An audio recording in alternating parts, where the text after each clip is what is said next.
Pernah kepikiran nggak, pas lihat jam bandul tua, ada rahasia apa sih di balik ayunannya yang kelihatan tenang dan stabil itu?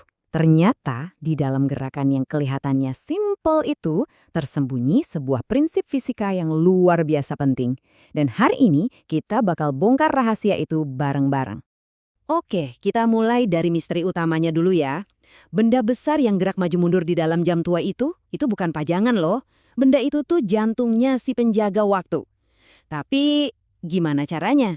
Nah, itu dia rahasia yang mau kita pecahkan sekarang. Jadi, rahasia dari detak TikTok yang super stabil itu ada istilah kerennya loh, yaitu isokronisme. Keren ya namanya. Intinya sih simpel. Setiap ayunan, mau jauh atau dekat, butuh waktu yang sama persis. Keteraturan inilah kuncinya, dan kita bakal buktiin sendiri gimana cara kerjanya. Dan tahu nggak cara paling asik buat ngertiin sesuatu? Ya dicoba sendiri dong. Makanya kita bakal geser dulu dari misteri jam tua ke sebuah eksperimen langsung. Anggap aja kita jadi ilmuwan sebentar buat nemuin jawabannya. Oke, saatnya kita kotorin tangan sedikit. Kita mau bikin eksperimen super simpel buat mengungkap fisika di balik bandur.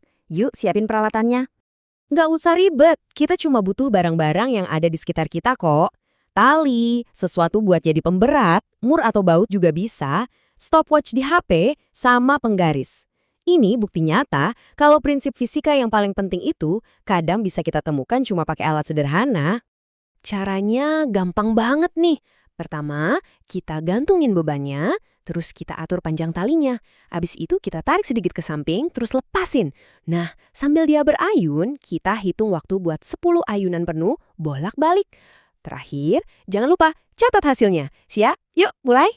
Siap, semua udah siap. Eksperimen kita mulai. Kita bakal fokus ke satu hal penting nih. Gimana pengaruh panjang tali ke waktu ayunan. Kita akan coba dengan 3 panjang yang berbeda. Oke, tes pertama kita mulai dengan panjang tali 20 cm. Dan setelah 10 ayunan, stopwatch kita berhenti di angka 9,0 detik. Oke, data pertama masuk. Kita catat. Lanjut, sekarang kita dobelin panjangnya jadi 40 cm. Kalau pakai logika, waktunya bakal jadi 2 kali lipat juga kan? Coba kita lihat. Ternyata enggak. Waktunya jadi 12,7 detik. Jelas lebih lama sih, tapi bukan 2 kali lipatnya. Wah, menarik nih, polanya mulai kelihatan. Biar makin yakin, tes terakhir kita pakai tali yang lebih panjang lagi, 60 cm. Ini bakal jadi bukti pamungkas buat tren yang kita lihat. Dan benar aja, waktunya naik lagi jadi 15,5 detik. Data kita konsisten banget. Sekarang ayo kita kumpulin semua angkanya dan kita bedah bareng-bareng apa artinya. Nah, data udah di tangan. Ini dia bagian serunya, aha momennya. Kita bakal analisis angka-angka ini buat nemuin hubungan yang jelas antara panjang tali sama waktu ayunannya. Coba lihat tabel ini deh. Semua data kita udah rapi di sini. Biar gampang dianalisis, kita hitung periodenya. Apaan tuh periode? Gampangnya itu waktu yang dibutuhin buat satu ayunan penuh bolak-balik. Caranya tinggal bagi total waktu dengan 10. Nah, angka periode inilah yang paling penting. Kalau angka-angka tadi kita ubah jadi grafik batang kayak gini, wah, langsung kelihatan jelas banget polanya kan? Makin panjang talinya, makin tinggi juga batang periodenya. Ada hubungan yang jelas dan bisa diprediksi di sini. Nah, ini dia kesimpulan utama dari sumber kita. Kalau dibikin simpel, artinya gini, makin panjang talinya, makin lambat ayunannya. Titik. Inilah prinsip fisika yang dari tadi kita cari. Jadi, biar makin nempel di kepala ya, istilah ilmiah buat waktu satu ayunan bolak-balik itu namanya periode. Anggap aja itu detak jantungnya si bandul, si TikToknya itu sendiri. Tapi tunggu dulu. Pasti ada yang kepikiran. Gimana sama beratnya? Kalau bebannya lebih berat, harusnya lebih cepat dong. Nah, ini dia bagian yang mengejutkan. Ternyata, massa atau beratnya itu nggak ngaruh sama sekali. Loh, kok bisa? Simpelnya, gravitasi emang narik benda berat lebih kuat. Tapi, benda berat itu juga lebih males buat gerak. Jadi, dua efek ini saling menghilangkan. Yang penting itu cuma satu, panjang talinya. Oke, kita udah jadi ilmuwan dadakan dan dapat penemuan keren.